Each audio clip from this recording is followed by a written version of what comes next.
Good afternoon, guys, from the hangar. I just wanted to do a quick video on the Carbon Z T-28, which many of us have done, flown. It's a wonderful aircraft, but it has a couple of shortfalls, one of them being the landing gear, in particular, the retract units. I'm going to start off with, I was fortunate and got probably between 40 and 50 flights before the units started to fail. But once they start to fail, I don't care if you put a control board on them, run them on a separate battery, etc. The gear, quite frankly, the units are trash. So the quest began to find a unit that was a drop-in fit that would work consistently. Now, I've had very good luck with the Eflite 6120 degree main gear. I went with the 90s, and they are a perfect drop-in fit as a replacement. Now, we all know they're not cheap. They aren't. The only change I made when I put them in, because the other notorious problem with this aircraft is, on a hard landing, the landing gear units like to poke through the top of the wings. So as a fix to that, and it has worked, by the way, I put carbon fiber strapping, a couple layers of 3/4 ounce glass, and some resin. I wrapped the retract unit in cellophane, and I set the whole thing down in there, and I allowed it to mold to the bottom of the wing, or actually it would be the top. And then once it's set, I removed the unit until it finished drying overnight. Now it sits in there perfectly. It gives it extra strength. The carbon fiber keeps, any issues from happening.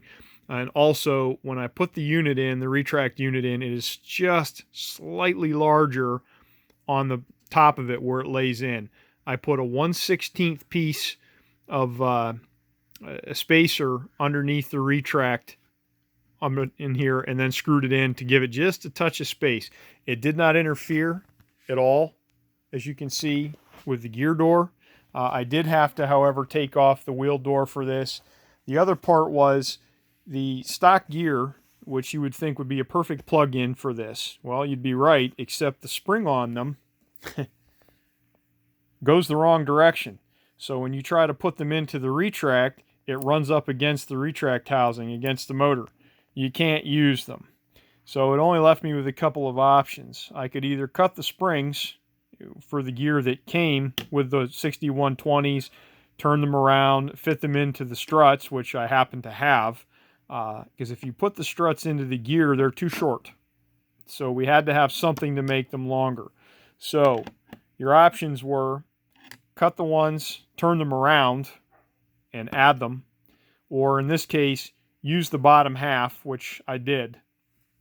Cut them to length, made strut pins essentially, and then attach them. They're a perfect fit.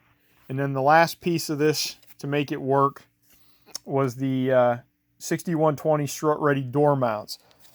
I knew I wasn't going to be able to use the bottom halves of the doors, which with grass flying, which is what we're really talking about here for me, it doesn't matter if they're on or not, but I did want the main doors. So the simple fix to that was you put the two door mounts on there. I used a very simple mounting piece that screws onto 440 rod that we normally would use in a larger aircraft. Put a couple of pieces of 1/4 inch on front and on the back. A little bit of CA, and you've got a perfect mount. It took a little finagling once to get it in there so that it would come up and down and close effectively, but it works. And lastly, to wrap this video up, because I don't want to bore anybody to death, the front nose gear, which we all know bends and it's notorious, I replaced, if this looks familiar, this is the Freewing trailing link nose strut from the A-10. It's inexpensive. The only thing I had to do was change the pin in the gear. This is the stock gear for the Carbon T-28. I put it in, put the screws in, and as you can see, I've got a trailing link for the front. I now have struts that are dropped in. Yes, I did use the stock landing gear, the wheels, on these struts. So it was probably, the whole process took an hour by the time I ran the wires and switched everything out, and I had to create the strut pins for it to fit. I have test flown this aircraft. It works perfectly.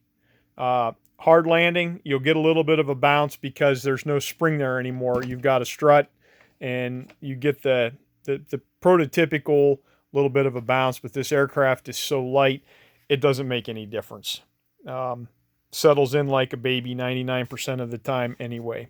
So I hope this helps for anybody who was looking for a drop-in replacement. Just be prepared to spend a little bit of money. But I think you'd be very satisfied with the results. I know I am. And as far as grass takeoffs with this bad boy, you can't beat it. Perfect every time. So thanks for watching. If you have any questions, drop some descriptions.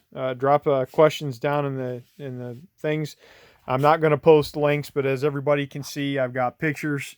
This is all Eflite. You can buy the stuff from Horizon. Oh, one last thing. The struts are from the F4U Corsair.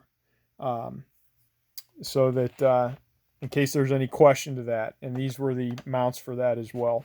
So good luck. I hope this helps everybody, and happy flying.